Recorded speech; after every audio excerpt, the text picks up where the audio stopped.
what's in you is going to come out eventually. And that's both in positive and negative ways. That's why on an emotional level, I tell people, look, you can keep stuffing your emotions, whether it's anxiety, anger, or whatever, and that's fine. That's your choice. But just know it's going to come out one way or another. So you may as well let it out and help you rage. Born in 92 on the block with the Sharks. Come from a different cloth, y'all would get ripped apart. You want it diamond, then you gotta get it in the dark. We dropping nuggets like Carmelo went to Rucker Park.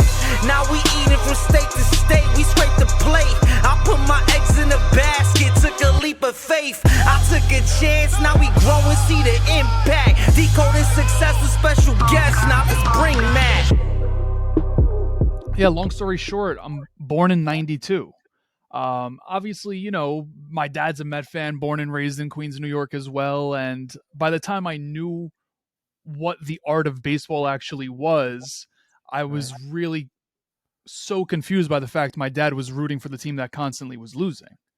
You know, so at the time, you know, I'm 8, 9, 10 years old. I'm like, Dad, like, come on, we're going to Mets Braves games. I mean, I'm watching Glavine, Smoltz, Maddox. I'm watching, you know, Julio Franco, Marcus Giles, Rafael Furcal. I'm like, I'm rooting for these guys. I'm not rooting for who you're rooting for. And that's how it all started. I love that so much. Oh my God. Are you in Atlanta? I am 2 hours north of Atlanta. I'm in Chattanooga, Tennessee. So okay. The Braves, I mean, actually, since the Braves changed stadiums a few years ago, they're actually now just an hour and a half from me. So it's incredibly easy for me to get down there and see them. Have you been to Truist? I have. Have you? I love that. I haven't. I was going last year to the World Series. I was in Miami for a lot of the playoff run. I think I was down in Miami for 7 days, whatever it was. And I got back, and that's when the Braves were making the push to the World Series. And I was like, you know what? I got to pull this trigger. I got to go do this. So I booked the flight for me and my dad. Now, keep in mind, my dad's a Met fan, but he's never been to the World Series. He's like, listen, that's a bucket list thing. I'll go with you. Let's go do it. And then I'm going to buy the tickets to the game. And I mean, they were like $1,500 for standing room only. Yeah. And I'm like, you know what? I was ready to do it. My dad was like, I'm going to bail on you with that. And I said, all right, well, I'm not going to go alone. But I haven't been down there, man. I hear it's gorgeous. I hear it is like a full day thing. Yeah, I mean, you really can. Even if there's not a game going on, there's stuff to do, restaurants and concerts and bowling alleys and stuff like that. But, I mean, as a Braves fan, you got to come for a game itself. But I'll tell you, it's a smaller stadium than the old one, which means, you know, the seats, there's really not a bad seat. And they've laid it out really well. There's a cool Hall of Fame area behind home plate. So, yeah, if at any point, you need to definitely check it out. I love that you were naming off all those old Braves, man. Those were my heroes growing up. And Chipper is still my hero. I mean, ever since he got drafted, I've been just obsessed with Chipper up to present day. So when I played baseball, I played for a former Yankee, former Met, former Cardinal. And I used to hear stories in high school about, you know, all of these guys, like what it was going up against Chipper, what it was, you know, in the same locker room as Jeter. And man, they're just on another level mentally. They like, it's incredible. But I mean, those are the people that I admired, you know, as I was playing the game. And people always make fun of me because they're like, oh, baseball sucks. Like, you know, I'm not watching a full 9 innings on TV. Meanwhile, I could park my butt on the couch and watch a full 9 innings straight, like no issues. And, you know, I was a pitcher, you know, so like when you have full control over a game like that, it's just, it's so hard not to appreciate the art that it is, because literally in your hand at any moment, you can change the game. You know, right. You could strike someone out. You can give up a home run, give up like whatever. It's such a beautiful thing. I'm so glad we started off like this. This is good rapport. Yeah, me too. And I'll tell you, and you know, we can jump into this as much or as little as you want, but Chipper was the first reason that I really started getting into anything psychological, because he would talk, and we can talk more about it, but Tell me about that. Yeah. There were interview comments that he would make really early in his career. People would ask him, you know, you have this sense of confidence about you when you're walking to the plate. Even as a rookie, you just look like you know what you're doing up there. And he would say this multiple times throughout his career. He would say, yeah, you have to have a necessary arrogance when you go out there. And I loved that term. Even, I think I was probably, I don't know how old I would have been when he was a rookie, but I was a young teenager. And I thought, wow, yeah, there is something to this where you have to go out there, and even if you err on the side of a little too much arrogance, you got to believe in yourself. And even if you have to put on an act for a little while on the field, then you really do have to put on this mindset of, you know what, I'm the best out here. I don't care who this pitcher is. I won't hit it out on him. So when you're saying putting on an act, I guess I get really curious about this. Yeah. At what point does putting on an act become problematic? Yeah. Right? Like how long can that period last? Are we talking just a day, like a year? Like what does that look like? So in sports, it's actually more advantageous than off the field. I'll tell you a story. Bo Jackson got interviewed by someone in his football career. I don't know exactly what point of his career, but he was legendary in football, and then he also played baseball. He made it to the professional levels in both sports. Probably could have made it to the professional level of whatever sports he tried. But when he was in his prime in football, somebody asked him. They said something about, tell us about one of the main advantages that gave you the edge in football. And he goes, you know what? I'll tell you a secret. Bo Jackson has never set foot on a football field. And the reporter looked kind of like you just did, like, huh? And he went on to explain. He said, I created this alter ego that as soon as I step onto a football field, Bo Jackson ceases to exist. And I forget what he had a name for his alter ego, but it was almost like the way he described it, it was like this professional wrestling character that he just became. And as soon as he was on that field, he was ready to literally run over and through and just blow up anybody in his way. And that helped him to really flip that switch of, okay, I've got to turn it on this field and bring everything I've got. And it was a way also for him to temporarily get rid of some of the insecurities or any of the stuff that might cloud our head in a performance type of a setting. So the short answer is it can work really well when in a performance arena like a sport or music or acting, something of the like. Of course, in acting, you really are stepping into another character. But as far as real life, faking it actually can be helpful. But if that's the only strategy, then it's only going to get you so far, and people will see through it. But it really can be maybe the first or second step of real internal transformation. But that's really where the real change happens. It's inside, but sometimes you got to kind of force your body to do something different, even if it's faking it for a while. Absolutely. Yeah. It gets me so curious because I've definitely been, at points in my life where I faked it, but I bought into the fakeness, if that makes sense. And then I got stuck in that. And then when reality kind of crashed, I was like, wait, I'm not that person. Yeah. And I felt like that is potentially like the problematic area of, having that level of confidence or arrogant. What did you call it? Arrogant confidence? So the quote that I was using from Chipper is a necessary arrogance. So a necessary arrogance. Yeah. Yeah. I love that. You're right. It's interesting. Yeah. And you're right. Go ahead, there's, please. There's a difference between arrogance and confidence. And I think that's where sometimes the whole fake it till you make it thing can kind of fall short, is that, yeah, you can be arrogant and cocky. And number one, people are going to see through that. Number two, you're not really going to buy into it if you're just full on cocky. And number three, confidence actually is founded in truth. In other words, there's a foundation of truth. Like, for example, Chipper Jones, he knew from experience and from hard work, the combination of those two things, he had real reason to be confident. So he could then take that confidence and turn it up to on the way toward arrogance without being truly fully arrogant. But he was basically confident in the loudest way. But yeah, if somebody just starts trying to fake the confidence and their actual beliefs don't match up with what they're trying to project on the outside, it really does become this friction that maybe can sustain itself for a while. But as you alluded to, it's going to collapse in the end, because it really comes down to your beliefs.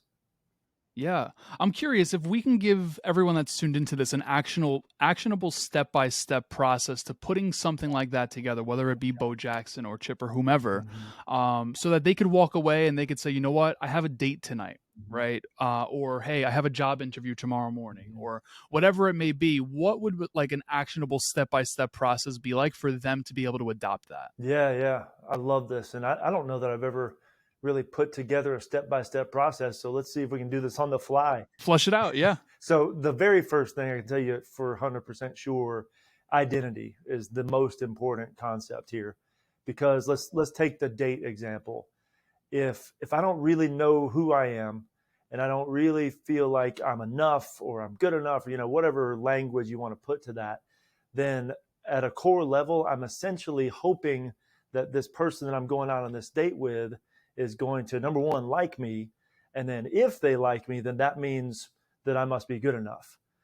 But there's the flaw right there. If I'm leaning on that person as my source of feeling good about myself or my source of identity, that's going to collapse at some point. Even if the date goes well, eventually the relationship is going to turn into this codependent thing where I'm dependent on this person that I'm dating to be my source of affirmation, validation, and just overall identity. So on that, if it's a date night, you got to start with, okay, what's right about me?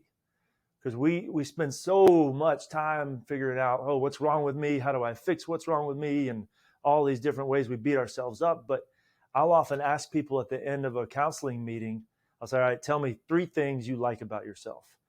And it takes sometimes 10 minutes for somebody to come up with 3 things just because we're just not in that habit. So we got to start with step 1. Who am I apart from this person, apart from my job, apart from how much money I've got in the bank, whatever the performance aspects are that we try to build our identity on? Who am I apart from all that? And what do I already like about myself? And that won't change whether this person likes these things inside of me or not. Absolutely. So let's break this down because I'm really curious. We know identity as who I am, but I'm really curious is who I want to be part of identity as well. Absolutely. Yeah. And that's where it can get really nuanced depending on the person and the conversation, because you really have to flesh out, why do I want to become this person? I think a healthy way to say it would be, what are the traits and the gifts inside of me, and how can I fully develop those gifts and traits, rather than the language of how can I become someone else? Or said another way, how can I fully become the best version of me that I can possibly be? And then you can see then it becomes kind of your own standard, rather than some either fictional character you're trying to compare yourself to, or some other real person you're trying to compare yourself to, because comparison is just a trap. But we can get into more of that, or as much as little as you want. For sure. Now, one thing I really like about, focusing on identity first is that if you are going into that date situation, even an interview situation, right? Like just going through with the practice you had mentioned at the end of one of your sessions, you ask someone like what they, really like about themselves. Those are really great talking points going into a date too. Like you know what you could actually focus on. Like that's a pretty brilliant way to go about it. Exactly. Hopefully it leads you to some stories that you could tell, because really stories are the way that we learn about each other, and it's the way we form connections with each other. If I start listing off some of my traits, I mean, yeah, that's valuable information, but it's not really engaging. It doesn't build rapport. But if I'm on a date or if I'm in an interview, they're trying to get to know me. They don't really care about facts. Otherwise, I could just hand them a note page of facts about myself. But if I want them to get to know me, then I start telling some stories. And if I start thinking, okay, well, if I like the fact that maybe I'm an adrenaline junkie, I could just say that and leave it at that. Or I could tell some stories about skydiving, or whatever that is that my adrenaline junkiness comes out. Well, people connect through stories, right? Like that's exactly what you're alluding to. That's such a beautiful thing because and the more and more you practice telling stories, it's so interesting to see how like captive, and just from podcasting I see it all the time, like hearing people's stories, telling people's stories, like you really, you just build that connection. It's a beautiful thing. I'm curious, we talked about identity as the first step. What would be step 2 in your opinion? So first, step 1 has a couple of different offshoots or potential offshoots. If you can fairly easily have a couple things you already like about yourself, then great, you're ready to kind of move on in a sense. But if you get stuck and you really have no idea of who you are and what traits you might like about yourself, then that's maybe you shouldn't be dating yet. Maybe, again, this is general information. And then maybe you should start doing some self-reflection, and that we can get into that type of angle as well. That research shows if you don't have actual self-reflection, if you don't make time for self-reflection, you're really not going to end up being happy and fulfilled. But let's take the circumstance where, yeah, you got some pretty good answers. You feel like, yeah, I generally know who I am. I'm not where I want to be yet, but I know some things I like about myself. Then at that point, I don't need whoever it is that I'm sitting across from to validate me. So therefore, I can go into this date as, you know what, this is just two friends spending an hour or two together, getting to know each other. And with that kind of mindset, it takes the pressure off of it. Like if I'm in my own head about, well, I need this date to go well because this needs to turn into a relationship, and then we need to get engaged. And you're way out in the future. But if you already kind of know who you are and you have a few, I don't know, a few things you like about yourself, it's a whole lot easier to stay in the moment. So maybe that's the way to shorten step 2, is to call it work on staying in the moment and just enjoy the person in the time you've got. A presence, yeah. I'll tell you this. That's something I'm still working on because there are many times, and it's funny. Just looking back on past relationships, the ones that I didn't think were going to turn into something turned into something, and those were. It's just so funny how the world works. But I'm curious. I want to talk about alleviating the pressure of moments like that, right? And making sure that we are staying in the present, whether it be a date, an interview, a speaking engagement, a podcast, whatever, right? Like what's the process of really grounding ourselves? I know there's some techniques out there, but I'm curious, like, what's your perspective there? Yeah, so I'll tell you a story. The first time that I ever did a TV interview that was live, I had no idea that it was going to be live. So I don't know if I'm sure they probably told me and I didn't even realize it, or maybe I missed it in an email or whatever. But I'm on the camera, kind of ready to go on Zoom. And in the other interviews I had done, it was just an informal recording where I knew if we messed up, we could stop and do it over. But I'm sitting there and I hear this intro music, kind of your typical like news music. And all of a sudden, I just feel my whole central part of my body just light up. My heart starts beating faster. I feel immediately hot in my face and all the way through my torso, and I feel tense. And I'm just hoping, I'm thinking, are they going to think that I'm literally in a panic attack right now? I don't know. I don't think it actually came across as nervous as I actually felt. But in that moment, man, I was truly just overwhelmed because it hit so fast and so unexpectedly. So to finally answer your question of one way to stay grounded, or one way to get grounded, is to literally use the sense of touch. And so off camera, my hand was near my leg, and I was just trying to touch my thumb to each finger one at a time. I was still looking at the camera. They couldn't see what I was doing, but it was a way for me to stay in the present rather than all the thoughts in my head of like, don't mess up. If you mess up, this is live. Everybody in the country. And it was, it was a local TV station. It wasn't like the big catastrophe that I was making it out to be. But just by staying in that touch moment, I helped my brain, at least as best I could, stay in the moment. And then I started kind of changing the order of it. So instead of 1, 2, 3, 4, I would go 3, 1, 4. And then as I did that, it helped my brain to focus on something else besides the worries. So grounding in general, it's all about senses. You could do the touch thing. You could listen to sounds around you on purpose. You could look around the room and find, okay, I'm going to find 5 things in this room that are the color red.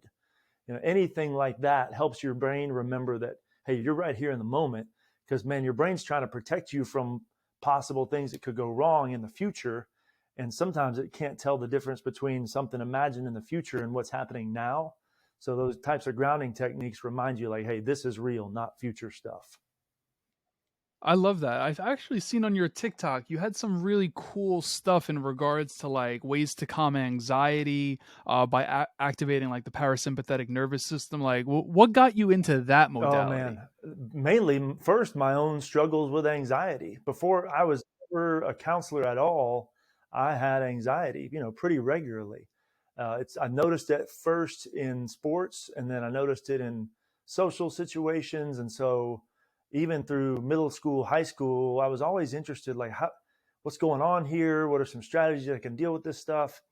And so I think generally speaking, if somebody's going to have some sort of struggle with mental health or emotions, it's probably going to fall either toward anxiety, toward that end of the spectrum, or toward depression.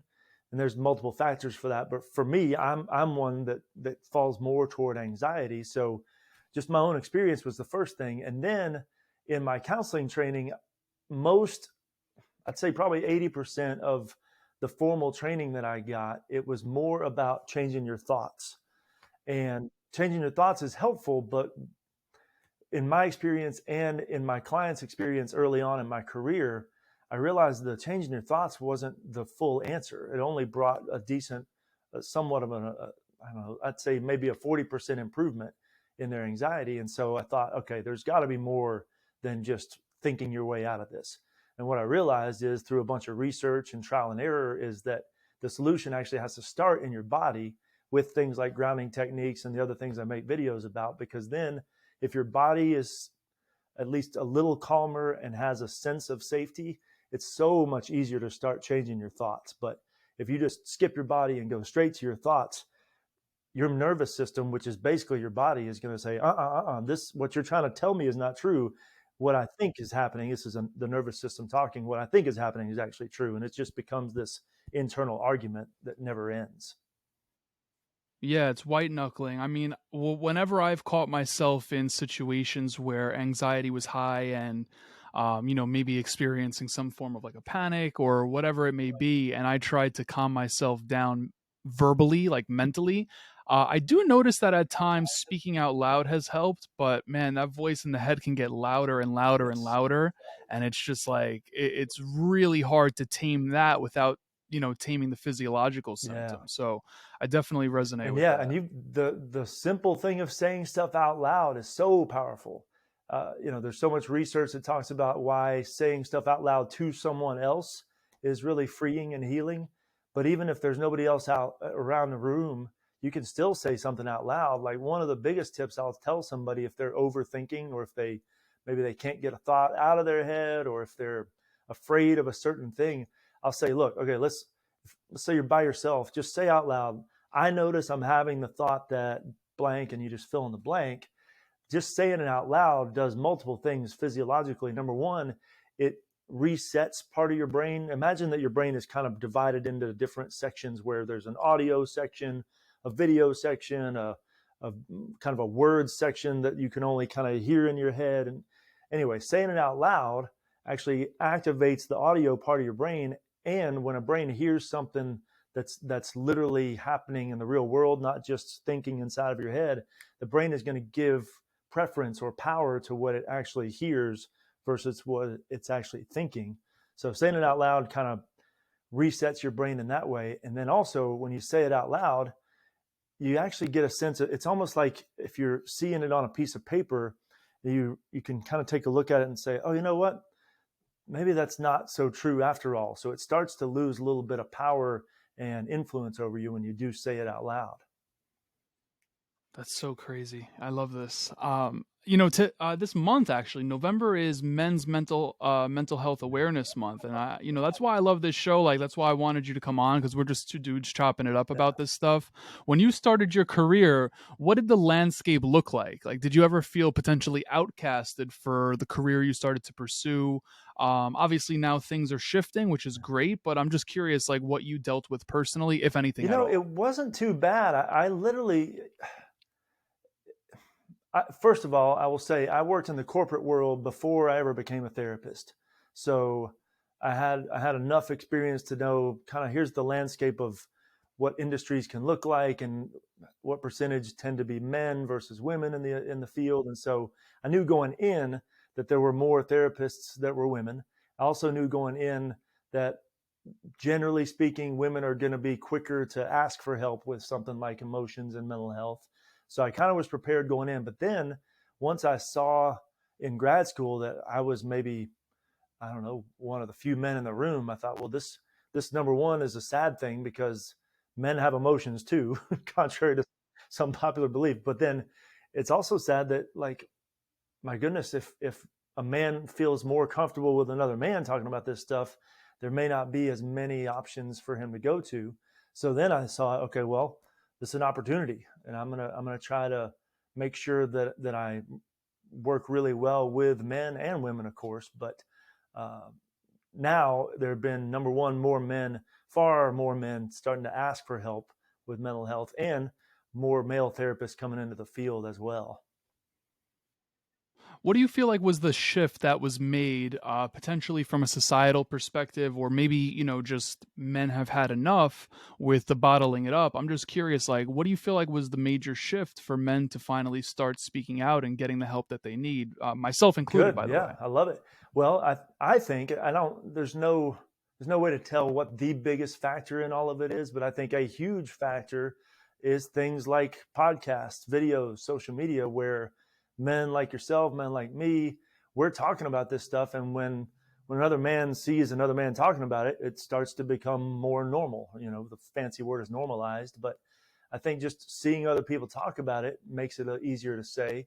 And then, I mean, you don't have to do a whole lot of research or Googling to realize in the last 10, 15 years, people have been struggling more with this stuff on a really wide scale and intense level. So I think, people generally don't change until the pain becomes such that they just get sick of it. So yeah, whether it's anxiety, depression, whatever it is, it just has become more of an issue, and people just don't want to sit there and do nothing about it anymore. Over the last 10, 15 years, what do you feel like has created a spike, potentially, for lack of a better term, in regards to mental illness and So if you whatnot? look at the research, especially with anxiety and depression, it really started to spike more around '07, '08. And coincidentally or not, that was also the year, or those were also the years when smartphones became really widely used. So there's a whole lot of different reasons for that, but I mean, it is undeniably a factor in how we're not doing well and why we're not doing well. Now, there's of course other cultural factors as well, and political strife and uncertainty and whatnot. But the phone, for example, our brains can only handle a certain amount of information in a day. And if you think before, let's say before even TV was around, I would have had to wait until probably the next morning when I read a newspaper to realize what was going on in the world. I would have had to at least call somebody on a landline and maybe not get them. Maybe I would get them on that try. In other words, I was able to take in information at a slower pace, and I had to build some patience, or I had to have patience anyway. It was just how it was. You didn't have to build it. Now I can pick up my phone and I can know what's going on anywhere in the world at any given point in the day. And with that, my brain is constantly having to process new information.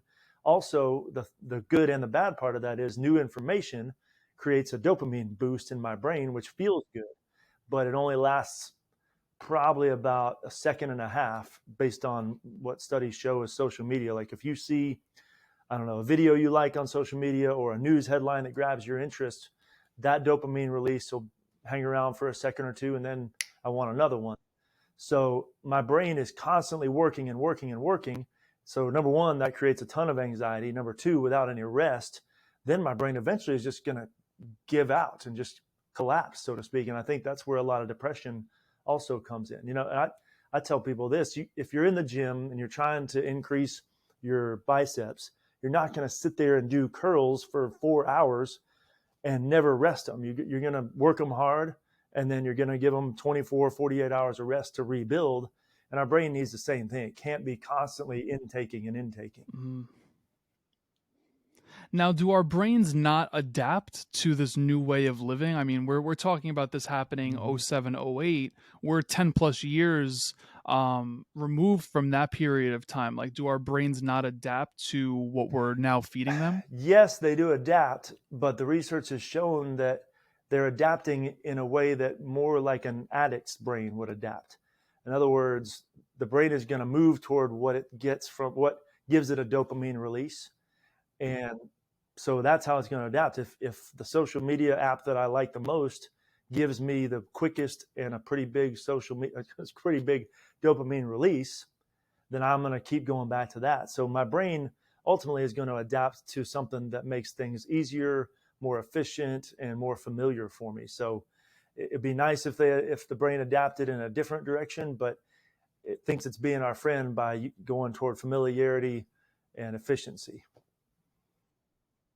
So we need to cleanse from this stuff. That's what it Yeah, sounds and, like, and at there's least. a ton of research on that too. It doesn't have to start with anything drastic. I tell people, look, start with 1 minute a day of silence where you got nothing you're seeing, nothing you're hearing, nothing you're scrolling, and just start with that minute. It'll probably be uncomfortable just because your brain isn't used to it, but it's still going to be good for you. Then the next day, go to 1:30, and then the next day, 2 minutes, whatever.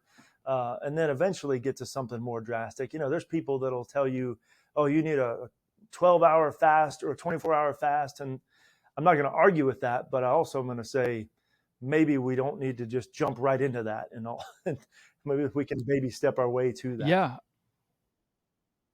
I agree. There have been many times. I mean, listen, I'm born and raised in New York. We like to move fast here, So everything I do is just like swing for the fence sometimes. But it really dawned on me probably this year, and I just turned 30, that there's a difference between intensity and there's a difference between consistency, right? Like and I had to learn this the hard way because all my life it's just been intense, intense, intense. And there was a period of time, I think back in 2019, where I would not use my phone for almost all of Sunday Good.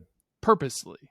And it was nice. I would walk my way to church. I would go on, do my exercise at the gym, not even carry my phone with me, which could potentially be, not the best thing in the world. But I realized that didn't end up lasting, but I appreciate the incremental view of going about that because it's something that you can adjust to over time versus like throwing yourself in the fire and then getting out because it's way too Yeah, freaking hot, and or just never starting in the first place. That if the idea of Mm. sitting there for 30 minutes and meditating, that still sends shivers up my spine.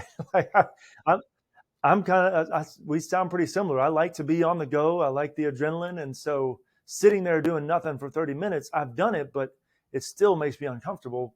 So in order to just get people to start this stuff and to sample it, yeah, let's start with some bite-sized chunks. I love that. Now, getting back to awareness around men's mental health, and for the females that tune into the show too, I guess this goes for them as well. I'm just curious, like, what are the top 3 things, if there are, and if you might say, Matt, I can't put them in some Mhm. sort of hierarchy.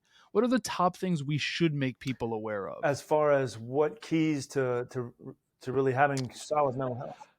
Just mental health in general. I'm always curious to hear perspectives in this regard, and I just had a conversation around this last night. Like, the month is dedicated to mental health awareness, but like, what should we be Yeah, making that people I aware love of? that you asked this because I try to tell people these 3 things, and this is research based. First, going back to that identity word, that's number one. Who am I? Then belonging is the second word. In other words, who are my people? Who do I really get to connect well with? Who can I be myself with and not have to put on some act and worry about fitting in? So that's 2. And then 3 is purpose. And this is fairly recent research, but it's also common sense. Research keeps showing us that instead of chasing after these short-term pleasure moments and this short-term happiness, let's do things that ultimately lead to happiness. And finding your purpose and having a sense of meaning in your life, those are the oh my gosh, those are the 2 biggest, I don't know, action steps after you know who you are and you know who your people are. Then it's time to figure out, all right, why am I on this earth in the first place? And what does my life even mean? What do I want? How does one do that? That is a really, really deep topic. In fact, I'll be honest with you. The other day, I got a Instagram DM from someone, a woman, and she says, "Listen, you're so great at connecting. You're so great at speaking." But she's like, "Something tells me that you're looking for more. Like you're looking for your purpose." And I'm not gonna lie, I was offended that she said that to me. Um, whether it's because I don't know what my purpose is, whether it's because I feel like my purpose that I thought I knew is shifting, like how do you find out what Yeah, that yeah, purpose and there are is? multiple factors to it, and we can spend as long or as short as you want on it. But one of the easiest things to start with is what are my gifts? And so, for example, and I'm just speaking from my own experience here, looking back in my life, there were clues that I didn't know at the time were clues. But one clue, for example, was that I've always preferred to listen rather than talk. I don't know if it's because I don't have a whole lot to say that's valuable or whatever, but I've always just loved hearing people's stories and listening to why they did certain things, even if they don't know why they did certain things or why they said certain things. I was always just fascinated with, okay, well, what made them say that? What made them do that? This is elementary school, middle school stuff. I had no idea that it was any sort of a clue back then, but looking back, it actually does fit well in this world of being a therapist. Other clues.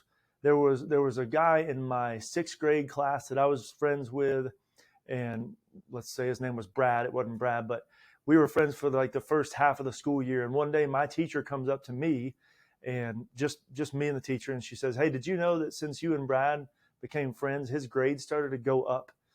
And I remember thinking, like, first of all, no, I didn't know that. I didn't know his grades needed to go up, and I certainly wasn't trying to do anything. But it just always stuck with me that even as a sixth grader, I'm like, what is that? How did that happen? And then as I got older, going through high school, going through college, people they started to open up to me, and they started to, for whatever reason, want to really grow and fully become the person that they thought they were created to be. And for also whatever reason, they wanted me as kind of by their side in some of that process.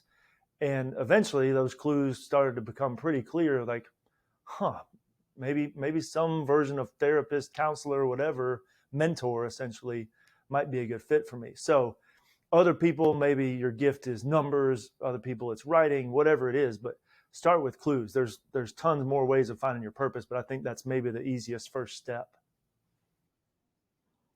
Absolutely. And the clues will keep on showing up until you finally grasp it too. At least that's what's happened in my life. Like they just kept popping up, popping up, popping up. And it's like, all right, I'll listen. Right. I'll finally Yeah, listen. exactly. I mean, what's in you is going to come out eventually. And that's both in positive and negative ways. That's Yeah. why on an emotional level, I tell people, look, you can keep stuffing your emotions, whether it's anxiety, anger, whatever, and that's fine. That's your choice, but just know it's going to come out one way or another. So you may as well let it out in healthy ways. For the people that haven't let it out yet, right? I started therapy when I was 27 years old, so 3 years ago. The reason I went into therapy was because I knew I was in a relationship I needed to get out of, but I Mm-hmm. didn't leave it yet. And it just brought up anxiety. And I'm like, why do I keep finding myself in this cycle? Like, and for anxiety for me, from a symptom perspective, is like a feeling of lightheadedness. And I'm Mm-hmm. like, why am I getting this? So I put myself in therapy, and man, Trey, I got to tell you, like, the weight Mm-hmm. of the world was off my shoulders, because I just felt like all of my years of life, I was just, having overwhelming life experience and I'm not going to call it a trauma, just overwhelming life experience after one another. And I'm just like, well, Mm-hmm. maybe this is just what life is. So for the people that are in those shoes that haven't necessarily released or explored their inner workings, Yeah. what's your So advice your to them? body is going to be the first clue. Like you said, you got a sense of lightheadedness. So many people come to me, even whether it's a Mm, counseling session or just a casual conversation, they'll start talking about how they just don't feel right and whatever that is for them. So I tell them, look, let's treat that uncomfortable sensation as a check engine light. Because just like in a car, a check engine light comes on, it's uncomfortable and we want to get rid of it. Just like in our bodies, some sort of anxious symptom, it is uncomfortable and we do want to get rid of it. But if we follow that urge to just stuff it or try to medicate it away immediately, then we've missed the point because it's just the check engine light trying to tell us, hey, take a look mhm. under the hood. So, like in your case, for example, I don't know kind of what the revelations were for you, but the anxiety was trying to tell you, hey, there's some unmet needs going on under the hood that probably have a lot to do with whatever might have happened in the Yeah. past, kind of those overwhelming circumstances that kept getting repeated. And a lot of those overwhelming circumstances that, by the way, that's the definition of trauma, is when your brain does get overwhelmed to the point that it just can't function as it should or it can't process the memory. But those events from the past, they actually leave injuries inside of us. And those injuries cause us to make the decisions that we really can't figure out or maybe even can't break in the present moment. So start with the body. What are those physical sensations, that check engine light? And what are some of the things under the hood? Maybe it's the unmet needs of going after certain partners repeatedly, what is that need that you're really chasing?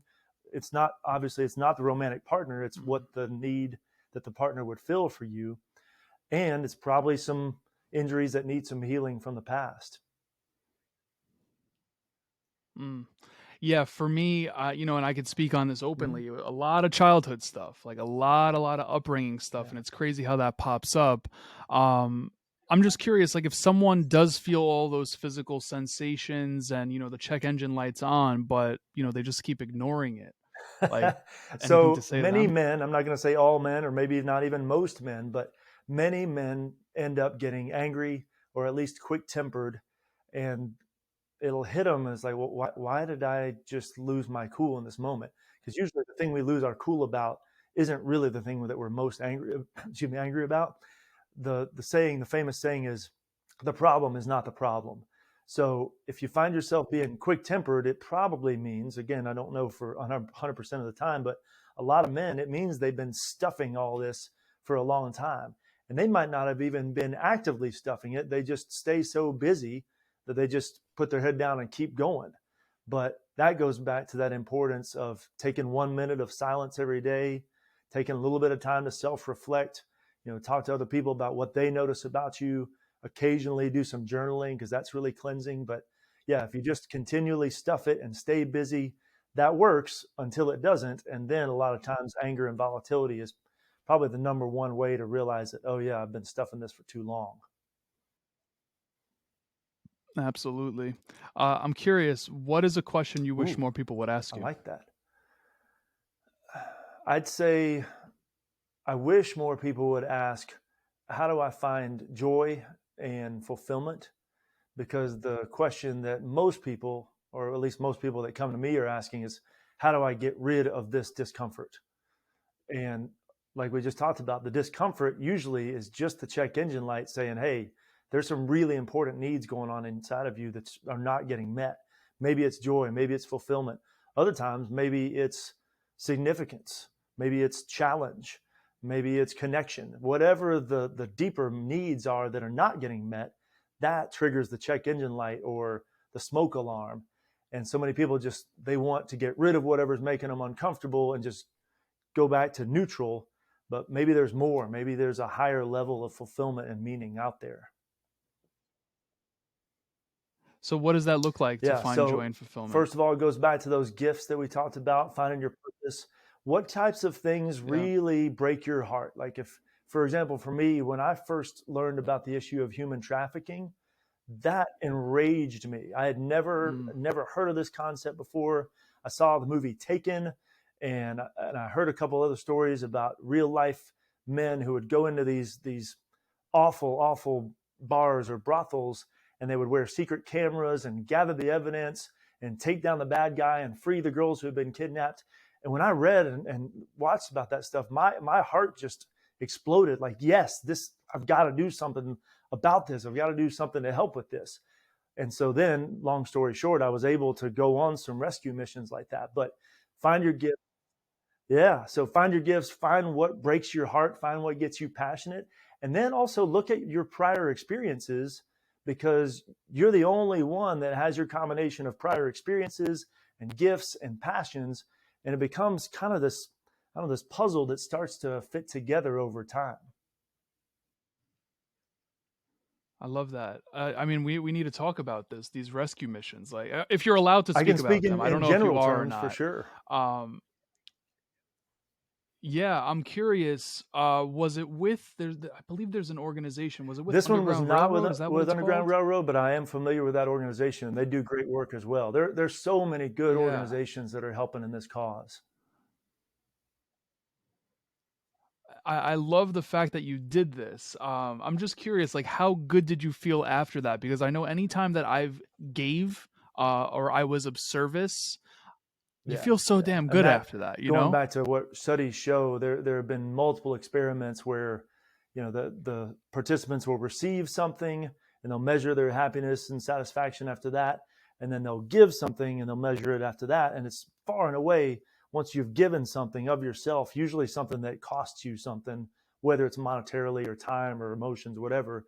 When you've given of yourself sacrificially, yeah, like you said, you feel so fulfilled, and that, man, that is really what it's about. Because if you don't have the fulfillment and the joy, then, well, what's going to be replaced? What fills that void? It's going to be things like anxiety, depression, maybe even substance use, because we all have that emptiness, and we just got to figure out, like, first of all, why is it there? Actually, first notice that it's there, then figure out why it's there, and then figure out, well, how do I fill this void in healthy ways?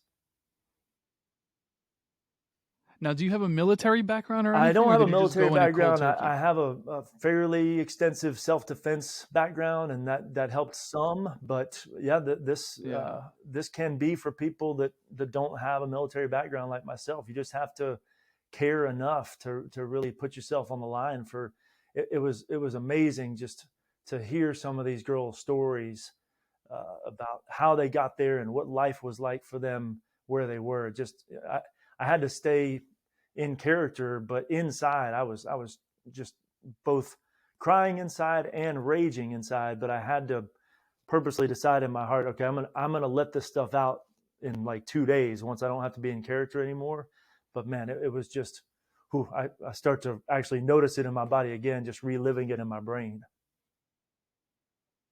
Oh yeah, Did you oh have yeah. fear going into that? So Yeah. I, How'd you step when into that if fear? anything's worth it enough to somebody, they're going to push through the fear, because if you don't have fear, there's no courage. It doesn't take Yeah. something courageous if there's no fear to push through. So if you value something, if you want something bad enough, then yeah, you'll push through the fear. And you can also use the fear as fuel, because fear and excitement really feel the same in your body. If you're excited about something, you're probably going to have maybe some shaky hands, some sweaty palms, some tight chest. It's going to feel the same as being afraid. So you can actually just use it as motivation and fuel to get your mission accomplished. I love this. This is why I love podcasting. I mean, I learn something new literally every single day I do this. It's incredible. I did ask you a question you wish more people would ask you, but I'm curious to also learn what's a question more people should ask I would say, themselves. going back to that number one, if I had to pick one, just who am I? And that's not what is your name. Who am I? That's Mm, not what is your job. It's not, what have you produced? What have you achieved? It's all that stuff. We are human beings, not human doings. So who am I apart from any of the yeah. things that I do? So the proper way to answer that question would be with That's yeah, adjectives then. yeah, descriptive words, and a Descriptive lot of it words. comes down to spiritual beliefs and worldview. Like, do I think that I was created and placed on the earth on purpose? Do I think that I kind of randomly came about? A lot of those beliefs filter into this. Mental health is really kind of based in 5 areas. It's physical, it's mental, it's emotional, it's relational, and it's spiritual. Those 5 areas combine to just kind of determine how we're doing and how we're feeling. Can all five of those No, I areas don't be think that's balanced at the realistic. same I time? think that word balance is to me, it puts too much pressure on a person of almost any kind of balance, whether it's work life balance or financial balance. Think of it more like a symphony, where at certain points all the instruments are going to be playing, and then at certain points only a few will be playing. So you zoom out and look at the whole symphony, you realize, okay, it all works together for good in the end. And same thing with balance. There are going to be times in your life when your work life is going great and your family life is in the crapper, or vice versa. And so you just got to know, like, okay, work can be busy for a few months. I know this can't be the permanent status of it. Same thing with family life. It's going to get rough for a while, and you got to work your way through that as well. But yeah, balance, I think personally, is just not really attainable all the time. How do you know which one of those buckets of the five to work on? So, for instance, if emotional and spiritual Mhm. are, both at 10%, and it's not as clear as a physical sensation, right? Mhm. Like when it's physical, like you could feel it, maybe emotional you could feel, and you could probably argue the rest of them. I'm just curious, like, how do you Yeah, know that's a, which that's a ones to great work question. on? Most of the time, I will literally ask them, I'll go through all those categories with them. And I'll say, all right, on a scale of 1 to 10, how are you doing physically? And I'll ask, how's your sleep? How's your nutrition? How's your exercise? How's your body feel on a day to day basis? We'll go through pretty extensively about just what their physical life is like. And often if something is off in one of those physical self-care areas, sleep, exercise, nutrition, that's immediately where I zero in, because if you don't get those three things at least pretty solid, almost anything else we try is not going to work very well. So I start there, and then typically they can start to connect with, okay, what's going on in my body and what emotion is that? So for example, if I feel kind of lifeless in my body and low energy and kind of deflated, well, those are sensations that we would normally attach to this emotion that we call depressed. So there we go. We went from physical to emotional.